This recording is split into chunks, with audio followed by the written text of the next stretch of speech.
સત્તા જ્યારે દયાહીન થઈ જાય, સત્તા જ્યારે એના પર સર આંખો પર પારો ચડી જાય અને સૌથી પહેલો એને એ અંધાપો આવે છે, એને ચશ્મા આવી જાય છે અને ચશ્મામાં દેખાવાનું બંધ થવા લાગે.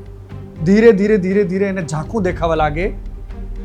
ખુરશી નહીં, સત્તા નહીં, પૈસા નહીં, ટેન્ડરો નહીં, કોન્ટ્રાક્ટ નહીં, એ તો બધું જ ક્લિયર દેખાય.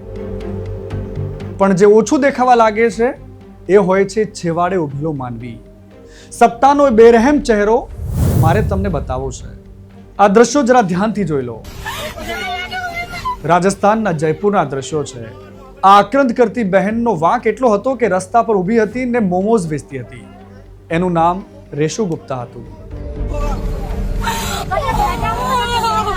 બદનસીબે કે રેશુએ જે જયપુરના જગતપુરા વિસ્તારમાં ઊભી હતી એ જ વિસ્તારમાં 19 તારીખે રાજસ્થાનના મુખ્યમંત્રી ભજનલાલ શર્માનો કાફલો નીકળવાનો હતો અને શરીરે ખાખી ધારણ કરનારા એ પોલીસ કર્મચારીઓ રસ્તો સાફ કરવા નીકળે છે.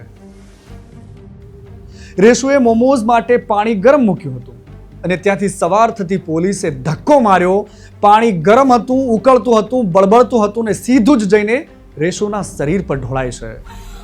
રેશુ રસ્તા વચ્ચે કકળાટ કરી રહી છે. છાતીનો ભાગ, એનો હાથ, સાથળ, પેટ બધું જ બળીને રાખ થઈ ગયું. હાથ અડાડો તો એ ચામડી હાથમાં આવી જાય એ હદે બળી ગઈ હતી રેશુ. અડધા બળેલા શરીર સાથે એ દીકરી કહે છે કે બસ મુझे बता दिया होता तो मैं खुद ठेला हटा देती.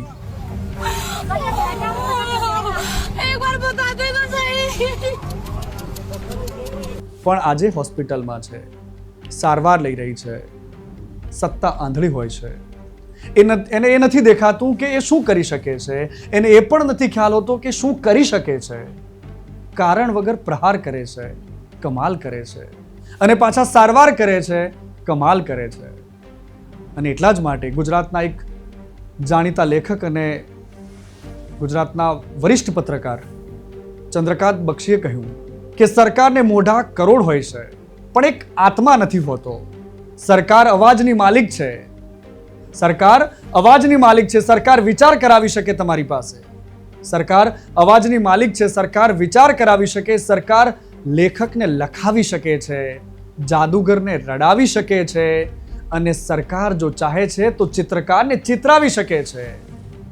દિવસને રાત કરી શકે છે, રાતને દિવસ કરી શકે છે, ગાયકને ગવડાવી શકે છે, કલાકારો પાસે કળા કરાવી શકે છે.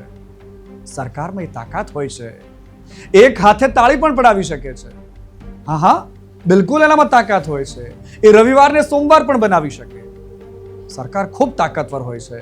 પૈસા છાપી શકે છે, ઘાસ ઉગાડી શકે છે, વીજળી વેચી શકે છે, વીજળી પેદા કરી શકે છે. સરકાર જે ચાહે એ બધું જ કરી શકે છે. ઇતિહાસને દાટી શકે છે, ઇતિહાસ લખી શકે છે, અર્થને તંત્ર અને તંત્રને અર્થ આપી શકે છે. સરકારોની ભાગીદારીમાં આખી પૃથ્વી ફરે છે, સમય ફરે છે અને આખરે માણસ ફરે છે. એનો આત્મા ફરે છે, યંત્ર ફરે છે, મંત્ર ફરે છે. પણ